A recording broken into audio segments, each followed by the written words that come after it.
Hello student, इस video के अंदर हम क्लास 12 का जो चैप्टर नंबर 10 है वेक्टर अलजेब्रा, उसका मिसलेनियस एक्सरसाइज का क्वेश्चन नंबर 16, 17, 18 एंड 19 जो एमसीक्यू के फॉर्म में है उसको क्लियर करेंगे। तो ध्यान से देखो, क्वेश्चन नंबर 16 आपको क्या बता रहा है। If theta is the angle between two vectors A and B, then A vector and B vector, then A vector dot B vector greater than और इक्वल टू 0 ओनली व्हेन।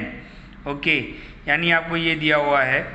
तो ध्यान से देखो, थीटा क्या है, angle between two vectors A and B. आपको चार option दिए हुए हैं, तो ध्यान से देखो, यहाँ से ही हम स्टार्टिंग करेंगे क्योंकि ये हमें गिवन है। A vector dot B vector greater than और इक्वल टू 0। तो यहाँ पर हमने लिख दिया A vector dot B vector greater than और इक्वल टू 0। अब डॉट वेक्टर डॉट प्रोडक्ट में हमने कॉस थीटा वाला फॉर्मूला देखा था, आपको याद होगा कि cos theta is equal to A vector dot B vector upon magnitude of A vector and magnitude of B vector. तो ध्यान से देखो, ये सामने जाएगा तो वैल्यू क्या बनेगी, magnitude of A vector magnitude of B vector cos theta is equal to A vector dot B vector. अब ध्यान से देखो, हमें यही चीज़ दिया हुआ है। अब फोकस करो यहाँ पर, तो इसकी जगह पर मैं ये लिख सकता हूँ। तो डेफिनेटली, तो ध्यान से देखो, ये हमें गिवन है A vector dot B vector greater than और इक्वल टू 0। तो इसकी जगह पर हमने इसकी वैल्यू को लिख दिया कि magnitude of A vector magnitude of B vector and cos theta greater than और इक्वल टू 0।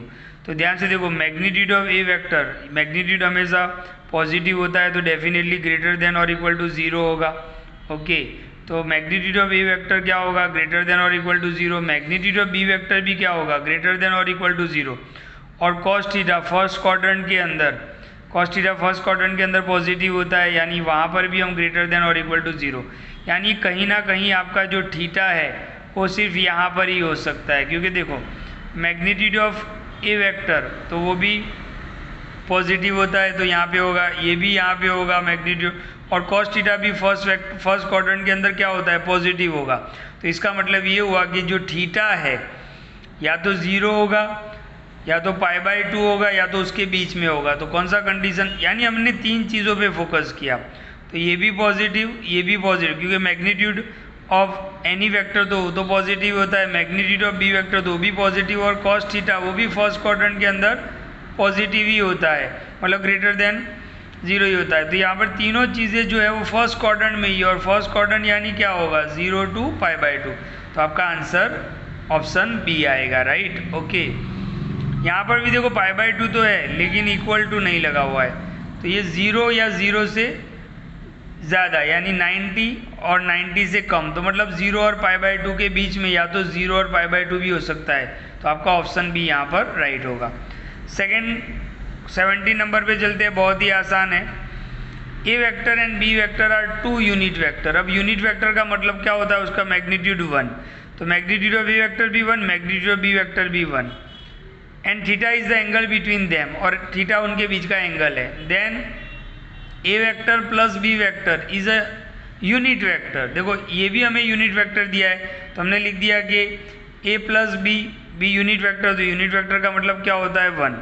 तो इफ़ आपको थीटा निकालना है, तो ये भी गिवन है, ये भी गिवन है, राइट। ए वेक्टर यूनिट वेक्टर तो 1, बी वेक्टर यूनिट वेक्टर तो 1, ए प्लस बी भी यूनिट वेक्टर तो वो भी 1। Taking square both the side, हमने स्क्वायर कर लिया बोथ द साइड, तो क्या होगा, ए वेक्टर का स्क्वायर मैग्नीट्यूड हो जाएगा। हमने पढ़ा था ए वेक्टर डॉट ए वेक्टर तो क्या होता है, मैग्नीट्यूड ऑफ ए वेक्टर का स्क्वायर, फिर 2ab and B vector and B vector उसका डॉट प्रोडक्ट, तो मैग्नीट्यूड होगा, हो जाएगा स्क्वायर, 1 स्क्वायर 1। ये आपको 1 दिया हुआ है, ये भी 1 दिया हुआ है, तो ये दोनों जगह पे 1 1 आ जाएगा, ये एज इट इज़ रहेगा, इज इक्वल टू 1। अच्छा, A vector dot B vector की वैल्यू क्या बना सकते हैं, तो मैंने आपको बताया A vector dot B vector की जगह पर हम ये लिख सकते हैं magnitude of A vector magnitude of B vector and cos theta. तो ध्यान से देखो, ये 1 एज इट इज़, इसकी जगह पर हमने क्या लिख दिया, ये लिख दिया फॉर्मूला से +1 इज इक्वल टू 1। ये +1 उस तरफ जाएगा तो -1 हो जाएगा, बाकी सब कुछ एज इट इज़। अच्छा, magnitude of A vector 1 magnitude of B vector भी 1, तो 2 कॉस थीटा हो जाएगा, और ये 1।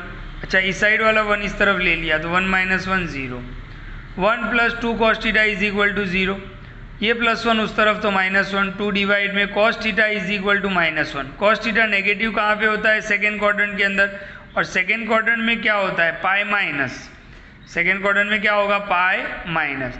तो देखो 1/2 कहाँ पे आता है? 60 पे, और सेकेंड क्वाड्रेंट में इसलिए पाई माइनस पाई/3 यानी 60। ओके, आपको यहाँ पे समझना पड़ेगा कि cos थीटा की वैल्यू क्या दी हुई है? नेगेटिव, और cos नेगेटिव कहाँ पे होता है? सेकेंड क्वाड्रेंट में, और सेकेंड क्वाड्रेंट का मतलब क्या होता है? Pi minus theta. तो पाई लिखा हमने माइनस, अब 1/2 कहाँ पे आ रहा है? तो 60, तो पाई माइनस 60 यानी पाई/3, तो 3 पाई माइनस पाई 2 पाई/3। तो यहाँ पर आपका ऑप्शन कौन सा राइट होगा? डी राइट होगा। ओके, ये नेगेटिव वैल्यू है और cos नेगेटिव कहाँ पर है? सेकेंड क्वाड्रेंट में। सेकेंड क्वाड्रेंट का मतलब क्या होता है? Pi minus theta. थीटा क्या होगा? cos के अंदर 1/2 कहाँ पे आता है? 60 यानी पाई/3, तो पाई के अंदर से पाई/3 माइनस कर दिया, तो ये आपका आंसर हो जाएगा। MCQ नंबर 18 बहुत इंपॉर्टेंट MCQ है। The value of I dot J cross K, J dot I cross K, K dot I cross J। अब आपको यहाँ पर एक चीज़ याद रखना है जो मैं आपको बता रहा हूँ, जो MCQ के लिए बहुत है, आपको काम लगेगा। अगर आप I क्रॉस J करते हो तो आंसर K आएगा, J क्रॉस K करते हो तो आंसर I आएगा, K क्रॉस I करते हो तो आंसर J। यानी आपको एक साइकिल याद रखना है, I J K। तो यहाँ पर आपको एक साइकिल याद रखना है कि I क्रॉस J करोगे तो आंसर क्या आएगा? K आएगा। J क्रॉस K करोगे तो आंसर क्या आएगा? I आएगा। और K क्रॉस I करोगे तो आंसर J आएगा। बस आपको ये पैटर्न याद रखना है कि I के बाद J ही होना चाहिए तो ही K आएगा। लेकिन अगर ये ऐसे आया, उल्टा आया, J क्रॉस I, तो फिर आंसर -K हो जाएगा। इसका उल्टा अगर आया, K क्रॉस J आया, तो आंसर -I हो जाएगा, और I क्रॉस K आया तो आंसर -J हो जाएगा। ओके, अच्छा ये दो चीज़ें भी आप याद रख लो कि I cross I dot I करोगे तो आंसर 1 आएगा, और I क्रॉस I करोगे तो आंसर क्या आएगा? 0 आएगा। ओके, तो यहाँ पर इसी चीज़ को हमने यहाँ पे लिख दिया।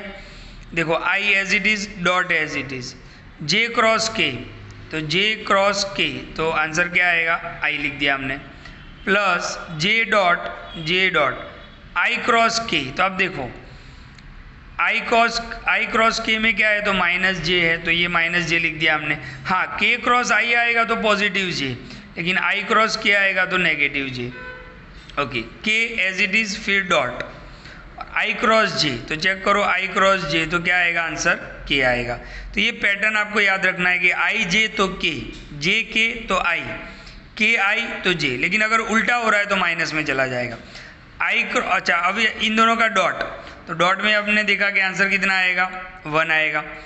इन दोनों में डॉट तो आंसर 1 आएगा, लेकिन ये माइनस बाहर निकलेगा, और इन दोनों में डॉट तो आंसर 1 आएगा। -1 + 1 कैंसल, तो आंसर इज 1। इसी तरीके से लास्ट MCQ देख लेते हैं। If theta is the angle between to vector A and B, तो आपको ये दिया हुआ है, right? Magnitude of A dot B and magnitude of A cross B, तो थीटा किसके बराबर होगा? तो इस चीज़ को हम यूज़ करेंगे। ओके, डॉट में आपको cos थीटा वाला फॉर्मूला याद रखना है, क्रॉस में आपको sin थीटा वाला फॉर्मूला याद रखना है। तो इन दोनों के फॉर्मूला हमने याद रख लिए, तो यहाँ से ये और यहाँ से ये कैंसिल हो जाएगा। cos theta is equal to sin theta, sin theta नीचे आएगा, यहाँ पर 1 हो जाएगा। cos theta upon sin theta क्या हो जाएगा? cot theta is equal to 1, cot उस तरफ जाएगा तो theta is equal to cot inverse 1। So cot के अंदर 1 कहाँ पे आता है? π/4, तो आंसर आपका क्या हो जाएगा? π/4। तो इस तरीके से आपको MCQ याद रखने हैं 16, 17, 18 एंड 19। तो यहाँ पर हमारा चैप्टर पूरा हो रहा है। सारे वीडियो को ध्यान से देखें और क्लियर करें। Thank you.